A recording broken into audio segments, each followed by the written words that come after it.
Hi, this is Dr. Kurt Sander. Welcome back to Music Theory Simplified. This is the second lesson of our two-part lesson on triads. In the first part, if you recall, we looked at root position triads and used the image of a snowman to kind of help us to remember that the quality of the triads is determined by those 2/3 that are stacked on top of each other. Well, today I want to take a look at triads that are not in root position. What does that mean? Well, it means that if the third or the fifth of that chord is the lowest note, we say that that is an inverted triad. Let's take a look at some inversions, and you can kind of understand how they exist in music and how we can identify them. But first, let's do a quick review of what we've learned. A triad has three components: root, third, and fifth. These terms come from the interval content when a triad is in its most compressed form. Triads are said to be in root position when the root is in the lowest voice, or in this case, the note C. It doesn't matter how the upper voices are arranged. The technical name for a root position triad is a 5/3 chord, a term that comes from the intervallic content of the triad. You can see that no matter how the voices are arranged, one always finds the interval of a fifth and the interval of a third above that given root. But while we could call it a 5/3 chord, most theorists don't use that term. They just refer to it as root position.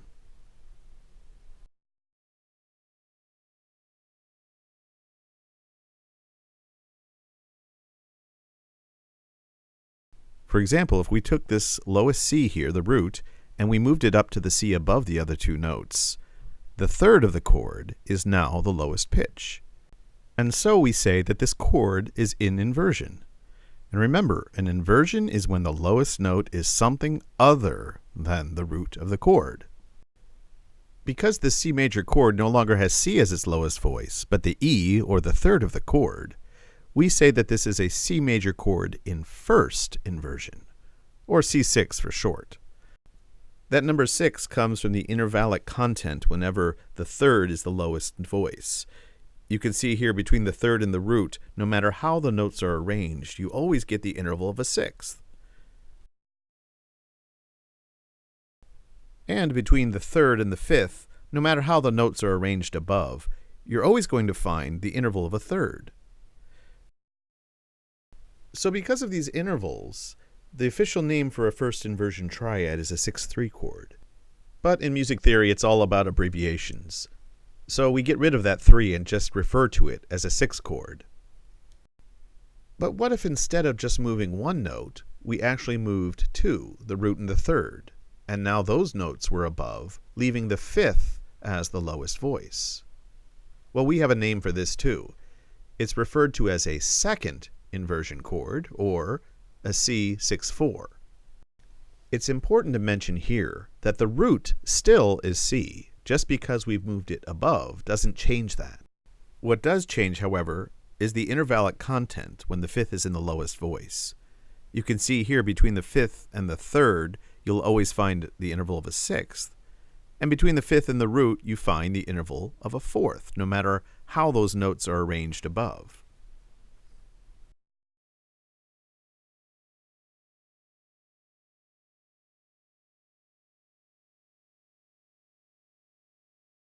So here's our first chord, something a choir might sing.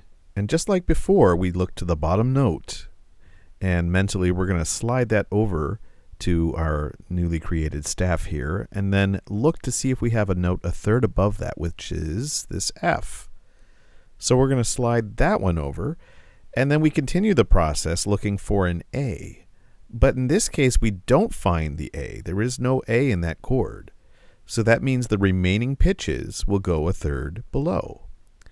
And you can see when we're all done that we get this nice, beautiful snowman with a major third on the bottom and a minor third on top. And that, of course, is our major snowman. So it's a major triad.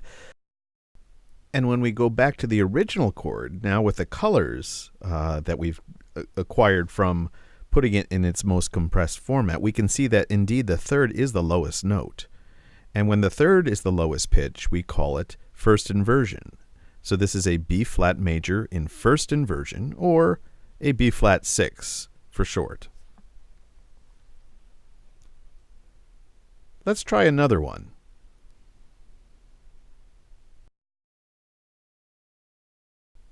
Okay, so here's another chord that a choir might sing, and we'll do the same process. We're going to take that low E here, and we're going to transfer it over to our staff on the right here. And then we're going to look a third above it to see if we can find any pitches. And that note would be a G, a third above that E. And of course, you look at the remaining pitches, and we don't have a G there. So what does that mean? It means the rest of those pitches go below that E. And you can see that they fit nicely here, the C and then an A and then a doubled E. Okay, so now we have our snowman, and you can see that the intervallic content of this snowman, A to C being a minor third, and C to E being a major third. And you can see that that is our sad snowman, or our minor chord. So this would be a minor chord built on A, even though the lowest pitch is E. So going back to our original chord, we can see that that E, based on the work that we just did, is the fifth of the chord.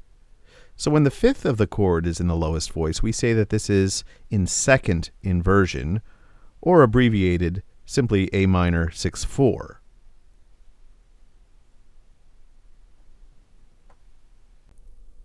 So that's really all there is to it. So what we're seeing in theory is that this content, these things that we learn, we need to make sure they're in place because we build upon them. In the first video, we learned about how to identify triads and to identify the quality of root position triads. So once you've done that, then it's fairly easy to be able to say, okay, now we have the quality. What is the lowest pitch of that chord structure? And that will determine what we call it. So basically that's the process, and there's going to be a worksheet for you available that I'd like you to do with some chords that would be an inversion. So I want you to list the quality and the root of each chord. Now remember, the root does not change no matter where it is in that chord. Whether it's at the top or the alto or the soprano, it doesn't matter. What matters in terms of the inversion is what the lowest pitch is. So the root of the chord stays the same, but the inversion is determined by the lowest pitch. So that's all the time we have available for this lesson. If you have any questions, please feel free to email me, and good luck in trying this, and upward and onward.